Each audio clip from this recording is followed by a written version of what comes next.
خشوع کا ارادہ ہی نہیں ہوتا اور بس نمازیں پڑھی جا رہے ہیں اور ایک عادت ہو گئی ہے، اس عادت کے تحت نیت باندھ لی، اللہ اکبر کہہ دیا، اس کے بعد اس بات کی فکر نہیں کہ نماز میں جو توجہ الی اللہ ہونی چاہیے وہ موجود نہیں ہے تو نہیں صحیح، پڑھے جا رہے ہیں۔ کبھی یہ خیال ہی نہیں ہوتا کہ بھئی صرف نماز مقصود نہیں بلکہ نماز میں خشوع بھی مقصود ہے۔ قرآن کریم نے فرمایا قد افلح المؤمنون الذین هم فی صلاتهم خاشعون، وہ مومن فلاح پائیں گے کہ جو اپنے نماز میں خشوع اختیار کرنے والے ہوں۔ تو ہم پڑھے تو جا رہے ہیں نمازیں، کبھی خیال بھی نہیں آتا کہ ہمیں خشوع بھی حاصل ہونا چاہیے۔ یہ تو غفلت کی انتہا ہے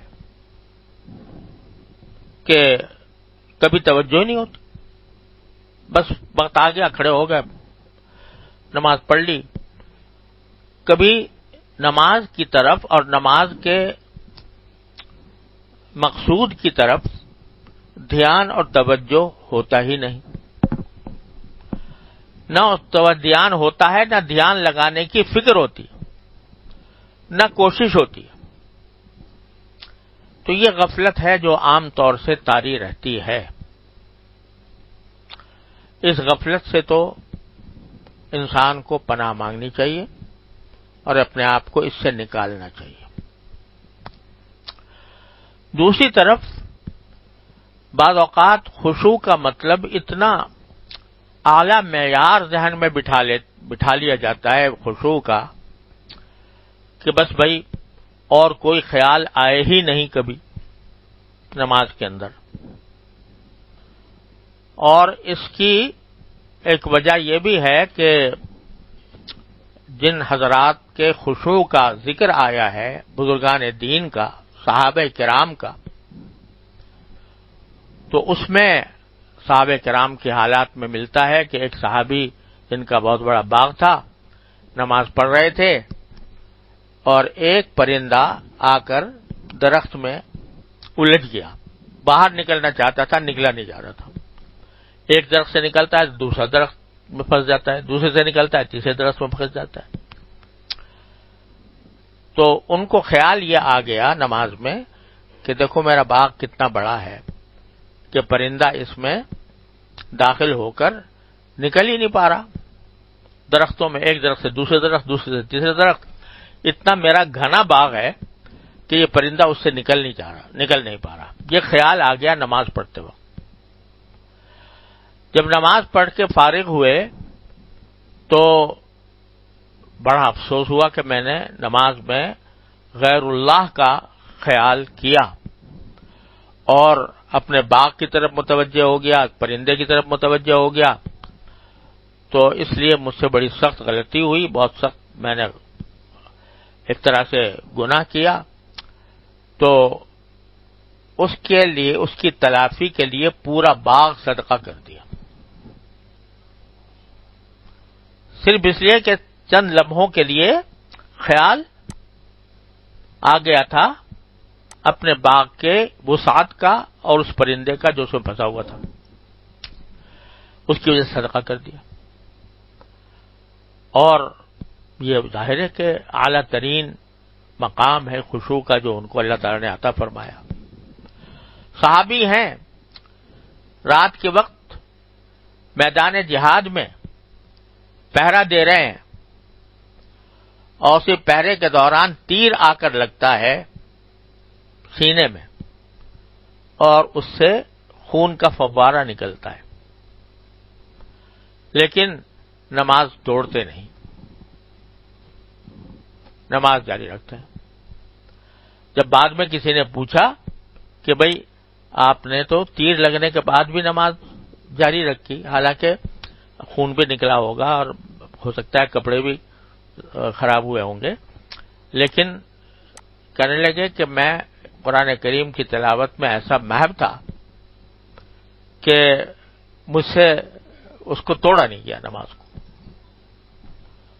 تو اس مقام کے حضرات ہیں صحابہ کرام میں بھی، بعد میں بزرگان دین میں بھی.